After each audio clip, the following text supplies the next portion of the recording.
that's just west of Baghdad. If the killing continues at this rate, October could be the deadliest month for our troops in 2 years. And a short while ago, according to the AP, State Department official Alberto Fernandez said in an interview with Al Jazeera that, quote, "We tried to do our best in Iraq, but I think there is much room for criticism because undoubtedly there was arrogance and there was stupidity from the United States in Iraq." Fernandez went on to say that failure in the violence-ridden Arab nation would be a disaster for the entire region. Is he right?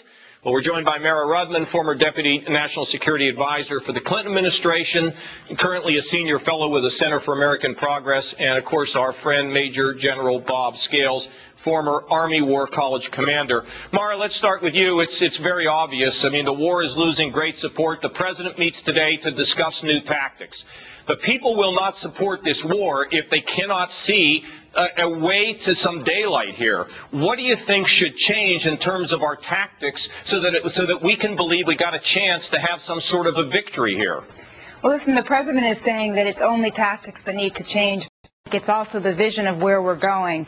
And it's a number of people who are saying that, including John Warner, Senator John Warner, the chairman of the Senate Armed Services Committee. I think that the Baker-Hamilton Commission that is charting they're all going to come out, Mara, but what do you recommend? What do you think needs to happen? I think that what they are going to say is also what I would recommend, which is that they're going to be talking about how we start moving troops out of Iraq, how we talk about setting benchmarks for what our troops need to be doing to turn over power to the Iraqis, and putting some timetables. They may not call it timetables, but it will be setting benchmarks for things that need to happen over a period of time so that U.S. troops start coming home. All right. Now, General, the problem is these militias seem to be in charge of the country. The people in Iraq are saying, I'd rather have the militias here than the government because the government can't protect me. So, Bob, what are we going to do? I mean, we just can't keep flailing around, walking in circles. We need a strategy here. Well, let's talk tactics first, John. What's going to come out of this weekend's reassessment by military commanders really is going to be two things. Number one is a redirection of resources. That's money, people, equipment, trainers, advisors to the Iraqi military. These guys, oftentimes in the close fight in places like Amara, are outgunned. They're outnumbered, and the enemy. A lot of the Iraqi military is made up of the militia. We don't even know who the heck's in this army. That's not exactly true, John. There are militia sleeper cells in some of the police units. The Iraqi army is pretty reliable. But to your point, the second thing that's going to come out of this meeting is a hardball effort to get the Maliki government off its rear end and start applying a hammer against the militias. Everybody knows that the enemy center of gravity in this war is the militias. You got to break the back of the militias, otherwise the violence will simply. Bob, what about the concept of breaking the country into three parts? Let the Kurds be in the north, the Shia in the south, and the Sunni in the middle. I was suggesting this 3 years ago. I mean, is it a bad idea, something along those lines? You know, I think it's a bad idea for a couple of reasons. Number one is the Sunnis are going to come out on the short end of that, and they know it. Yeah. Number two, the Sunnis are going to gravitate towards the Syrians just out of desperation and seeking protection, and I'm afraid the Shias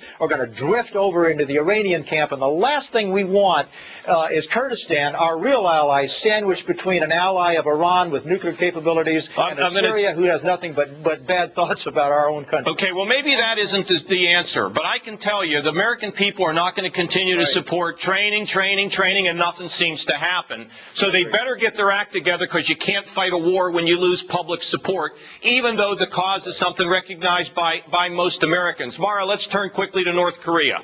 What I don't understand is China's the key to this. North Korea building this nuke. Why don't we use the leverage we have, which is the issue of trade with the Chinese? Why don't we tell the Chinese we're going to ratchet up trade? We're going to start doing strategic things that hurt them economically if they don't get serious about North Korea.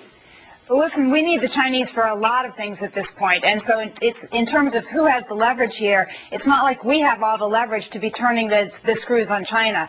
China has a lot of problems in terms of what would happen with turning the screws on North Korea and how many refugees from North Korea, for example, would flood over onto China's borders. I know that refugees going in are trouble, but not as big a trouble as North Korea selling these weapons to a bunch of people that would like to use them against us and our allies. Here's the question. When we voted for most favored nation with the Chinese, it was because we thought we could get them to change. But they're ignoring this. They're not being serious about North Korea. I disagree with you, John. China is being serious about this, as is South Korea. There's a reason that South Korea and China are going a slightly different way than the United States is on this. Japan tends to be more aggressive about it in terms of the way the United States is as well, but we are reassuring Japan at this point about what we would do with them in security. South Korea and China, which sit on the border with North Korea, tend to be more engaged in an aggressive diplomacy with them. And there's a reason for that because of the very direct threat that North Korea poses to them. I understand. Look, I know that China's worried about refugees and South Korea is worried about war. I'll tell you what I'm worried about. Nuclear weapons. That's what I'm worried about, and the stuff being smuggled out of there. Bob, are we to the point now where we're going to end up finding a whole bunch of countries that are going to just start having these nuclear weapons, which puts all of us right up against the wall? Boy, that's the great danger, John. Is this idea of copycat nuclear proliferation is a huge problem. And the last thing we want to see are the Japanese reprocessing plutonium, the South Koreans building a nuclear program.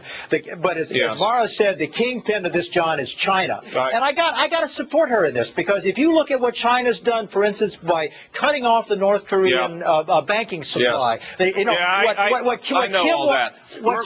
out of time. We're out of time. I'm going to just tell you this. I don't believe that China's as serious as they ought to be. They let this thing get to this point, and it's time to start playing the leverage card, in my opinion. But you guys are both great. Thanks for being with us. Coming up, a Heartland exclusive with the coach.